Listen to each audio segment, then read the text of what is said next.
کہتے ہیں اس کو 4 مہینے ایسے ہیں کہ جن کو ماہ حرام کہا جاتا ہے۔ وہ 4 مہینے جس میں انسان کی قدر و قیمت بڑھ جاتی ہے، اور اس میں یہ ہوتا ہے کہ اگر جنگ بھی ہو رہی ہو، میں اس دور کی بات نہیں کر رہا ہوں، اسلام کی بات نہیں کر رہا ہوں، جب اسلام نہیں آیا تھا اس وقت بھی ان 4 مہینوں میں اگر جنگ ہو رہی ہوتی تھی تو اس کو ختم کر دیا جاتا تھا۔ یہ 4 ہیں: ذی الحجہ، محرم اور وہ رجب کا مہینہ۔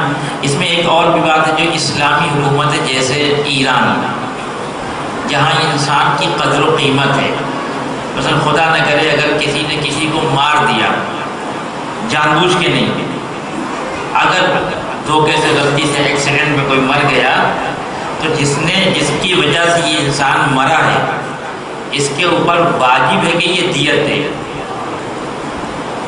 دیت وہ معین کرتی ہے حکومت، مثلا اس وقت جو ہے وہ غالباً جہاں تک مجھے یاد ہے، اگر میں غلط نہ کہہ رہا ہوں، تو تقریباً 60 لاکھ روپے ایک انسان کی قیمت ہے اسلامی ملک میں، ایران میں، کہ اگر کوئی انسان مر جاتا ہے، کسی نے ایکسیڈنٹ کر دیا کسی وجہ سے، اور اگر جان بوجھ کے کیا ہے تو قصاص واجب ہے، لیکن اگر غلطی سے ہو گیا ہے تو یہ 60 لاکھ روپے اس مرنے والے کے خاندان کو ادا کرے گا۔ لیکن ماہ حرام کی خاصیت یہ ہے کہ اگر ماہ حرام میں یہ ایکسیڈنٹ ہو جائے تو اس انسان کی قیمت ڈبل ہو جاتی ہے۔ اب 60 لاکھ نہیں دے گا، اب 120 دے گا۔ مسلمان جب اسلام آیا تو اسلام نے اس کو اور رواج دیا کہ ان مہینوں میں جنگ اگر ہو بھی رہی ہے تو ہم کہیں گے کہ بند کر دیا جائے۔ اسلام سے پہلے قابل احترام تھے یہ ایام، اسلام نے آ کے ان کو اور قابل احترام بنا دیا اور کہا کہ خبردار ہو رہی ہوگی جنگ لیکن ہم جنگ روک دیں گے۔ اس کے معنی یہ ہے کہ مسلمان کی ایک پہچان یہ ہے کہ جو مہینے جن کو اللہ نے محترم قرار دیا ہے، ان مہینوں میں کوئی مسلمان کسی دوسرے کے اوپر حملہ نہیں کر سکتا۔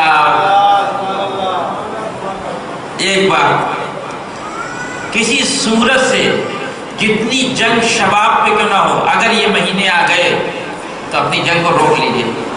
یہ پہچان ہے مسلمان کی۔ اب مجھے تعجب ہوتا ہے، اتنا بڑا قانون، اتنا واضح قانون، اور پچھلے 1.5-2 سال سے سعودی عرب یمن کے مسلمانوں کے اوپر مسلسل حملے کر رہا ہے اور ماہ حرام کا خیال بھی نہیں رکھ رہا ہے، پھر بھی دنیا ان کو مسلمان کہہ رہی ہے۔ یعنی جس بات کا خیال کل کے کافر رکھتے تھے، آج کا مسلمان اس کا خیال نہیں رکھ رہا ہے۔ یہ بہت عجیب بات ہے کہ ماہ حرام آتا ہے، رجب کا مہینہ آتا ہے، حج جس مہینے میں حج ہے، ذی الحجہ، ماہ حرام، اس میں بھی یمن کے مظلوم مسلمانوں کے اوپر حملہ کیا جا رہا ہے اور دنیا کا مسلمان خاموش بیٹھا ہوا ہے۔ بس یہی فرق ہے، حقیقت میں یہی فرق ہے۔ گئے نا لوگ حج کرنے، تو گئے، رکے تو نہیں کوئی، کسی نے اپنا حج اس لیے نہیں چھوڑا کہ ہم نہیں جائیں گے حج کرنے کے لیے، اس لیے کہ سعودی عرب ماہ حرام میں بھی مسلمانوں کو مار رہا ہے۔ کیوں چلے گئے حج کرنے کا؟ اس لیے چلے گئے کہ حسین کو پہچانا ہی نہیں۔ جو حسین ابن علی اتنے دنوں سے مکے کے اندر رہ کے طواف خانہ کعبہ کر رہا ہو، جو انسان جو نمازیں پڑھ رہا ہو، جو قرآن پڑھ رہا ہو، جو سجدے کر رہا ہو، جو تلاوتیں کر رہا ہو، جو رکوع کر رہا ہو، جو خطبات دے رہا ہو، سارے دنیا کے مسلمان جمع ہو رہے ہیں، احرام باندھ کر مکے میں آ رہے ہیں، اور نبی کا نواسہ مکے سے جا رہا ہے۔ یہ کیوں جا رہے ہیں؟ حسین ابن علی کا ایک پیغام دینے جا رہے ہیں کہ ظالم کی خلافت میں حسین جیسا انسان حج نہیں کر سکتا۔ اس سارے مسلمانوں کی ذمہ داری کہ واقعاً اگر حسین ابن علی کو مانتے ہیں تو ہر اس ظلم کے خلاف بولنا ہوگا کہ جس کی نفی اور جس کی کا انکار قرآن بھی کرتا ہے، اہل بیت بھی کرتے ہیں اور اسلام بھی کرتا ہے۔